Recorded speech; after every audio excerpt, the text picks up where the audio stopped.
welcome back to Night After Night. Say, do you kids like music? Oh, I feel like Dick Clark on American Bandstand. Ladies and gentlemen, please welcome to Night After Night one of the hottest musical groups around, the Smithereens. 1, 2, 3, 4.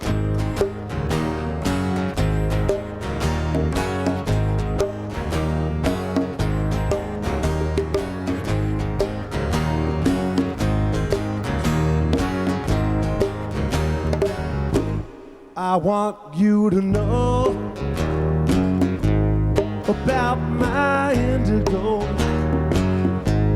I want you to see just what she's done to me.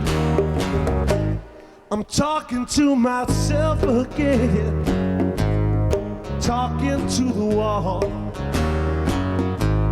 I've lost my self-respect again, got nothing at all. And then it starts all over again. And then it starts all over again.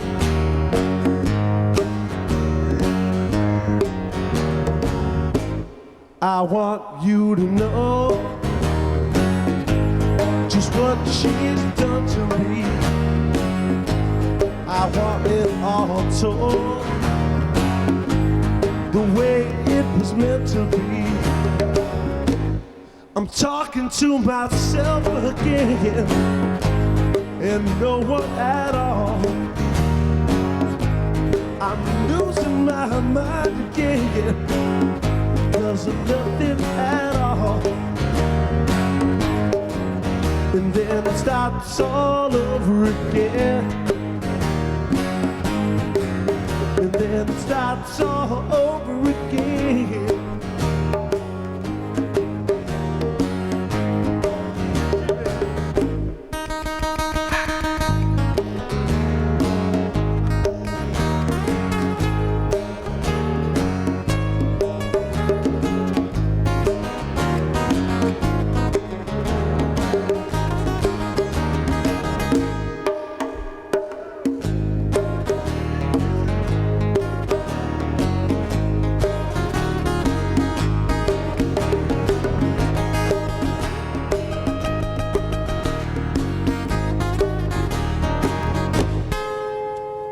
Here we go, baby, here we go.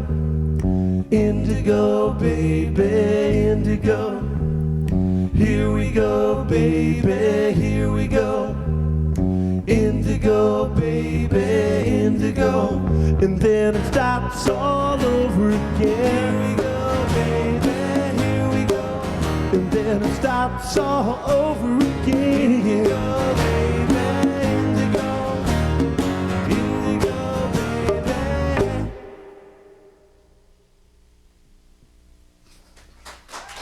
I want you to know, baby, here we go, about my indigo, baby, indigo. I want you to see, baby, just what she's done to me, what she's done to me. I'm talking to myself again, and no one at all.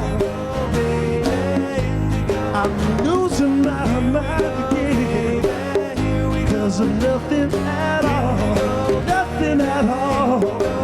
And then it stops all over again. Here we go, baby, here we go. And then it stops all over again. Here we go, baby, here we go.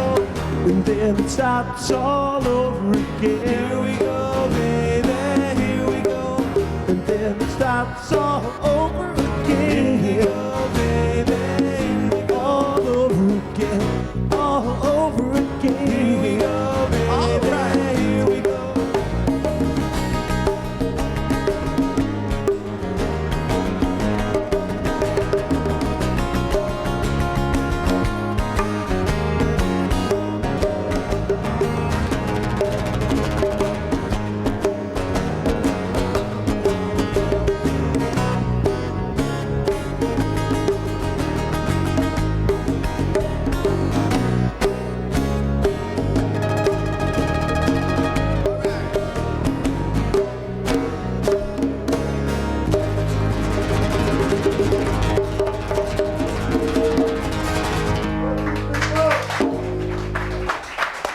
Hey.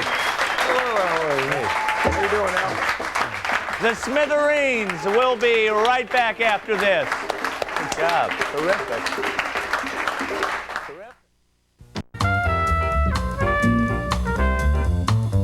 Hi, welcome back to Night After Night. I'm here with two of the members of the group who just saw the Smithereens. With me are guitarist, vocalist Jim Babjack and Pat Denizio. How you guys doing? Good to meet you again, Allan. You sounded great.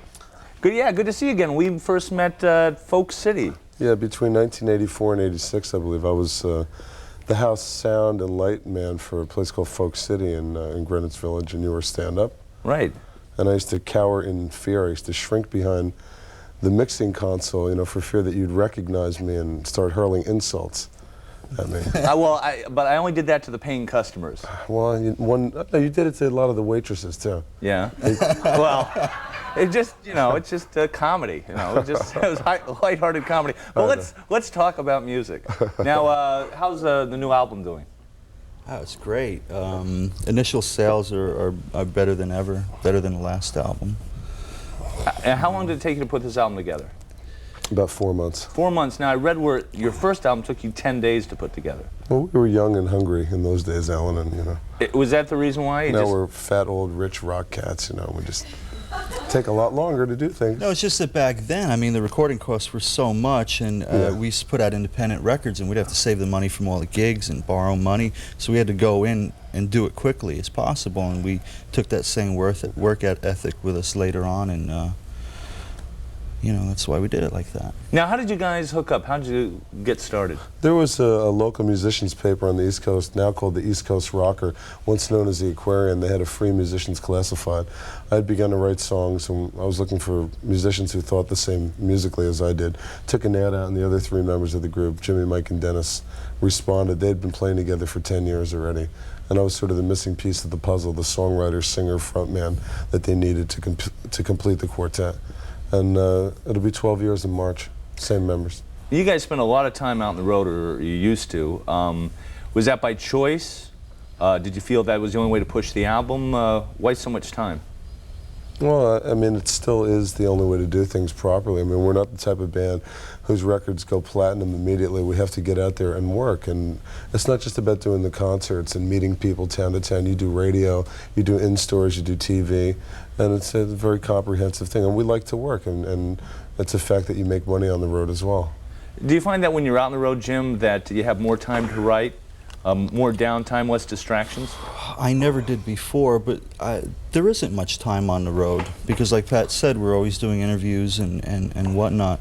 I've managed to write 2 songs recently on the road, but that's because we had a day off in Decorah, Iowa or something, and we were snowbound. So. Well, I mean, you've done one-nighters. You know what the routine is. I mean, if you do a tour bus thing, you see the inside of the bus, the inside of the hotel room, the dressing room, the venue, back on the bus. You know, it's the same thing all the time. Yeah, but as a comedian, I can just go up and do my jokes. I can write material on a plane. I don't have to worry about 3 other guys or the percussionist pulling an attitude. Yeah. Not that your percussionist would. Well, mention the 2 gentlemen. You don't have a Broadway Danny Rose guy? Like? I do. I have 2 of them, but they're on both coasts. So I just try to stay in the middle. Now, who are the gentlemen playing with you? We should mention their names. Dennis Dyken on drums and Mike Mazzaros on the bass guitar. Now let's talk about the album cover. Was this your idea? If we can get a shot of this, Dave. Well, you know, traditionally we've designed our own album covers and had the people at Capitol, our label, execute the final artwork. We were so involved with the recording process this time out that toward the deadline of when Capitol needed the final artwork, we had no ideas. We had been fans of a gentleman named Saul Bass, who we know from his work with Alfred Hitchcock. He designed the movie posters and the title sequences for North by Northwest, Vertigo. Psycho? He directed the shower sequence in Psycho, as well as doing the poster artwork for Spartacus, Exodus. He directed the shower sequence in Psycho? Yeah, he was Hitchcock's protege. And Hitchcock storyboarded everything and apparently gave it to Saul Bass, and he let him shoot the shower sequence in Psycho. I think Hitchcock only changed 3 scenes and actually made it a little more violent because Saul didn't want the knife in there or anything. Yeah, he told us about it. Yeah. Now, would Bernard Herrmann be an influence of yours? I mean, yeah, absolutely. I mean, when I'm at home, I tend to listen more to film composers like Bernard Herrmann and Ennio Morricone. or Nino Rota, things like that, than rock and roll. We tend to get a lot of rock and roll on the road, and it's what we do for a living. I mean, speaking for myself, I tend to listen more to things like Miles Davis and Thelonious Monk than rock and roll. Okay, we're going to take a look at a video clip. You want to set this up for us? Yeah, this was the first single from the new album Blow Up, and it's a song called Top of the Pops, and it was shot in and around Atlantic City, and the final sequence of it was done at Ivana Trump's High Rollers Suite in the Trump Castle Hotel. And Ivana's been an influence on your work as well, I hear. Absolutely. Okay, let's take a look there from their new CD. Now, who was the guy in the hammock?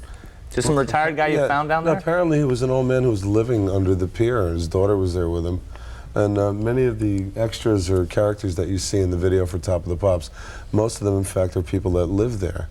And ironically, they were a lot more perceptive about what was going on than we gave them credit for. Initially, a few of them came up to us and thanked us for showing it like it was, as they said, pointing to the casinos and then pointing to the poverty in which they lived. And apparently there were a lot of promises made when they were sort of revitalizing Atlantic City that the local people, the residents, were going to be taken care of and that there'd be work for them, and that stuff was never provided. That's the way that goes. Yeah, but we're not trying to make that sort of statement in the video. It's there for you to see it if you have the eyes and ears to catch what's going on. Before we go, Blow Up, is that from the Antonioni film, or? Yeah. You could say that. Well, I don't want to give away too many secrets here. See, the name of the band, Smithereens, actually means bits and pieces or blown to pieces. So we sort of took that and sort of it's just the incorporated name, really. We've stopped thinking about it. The last album was called Smithereens 11, which was taken from the Sinatra Rat Pack movie Ocean's 11. And it was also our third album.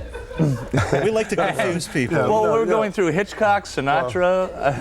It was our third album, and it had 10 songs, so we figured we'd call it Smithereens 11. Who hasn't been an influence on you, Pat? Jim? Oh, boy.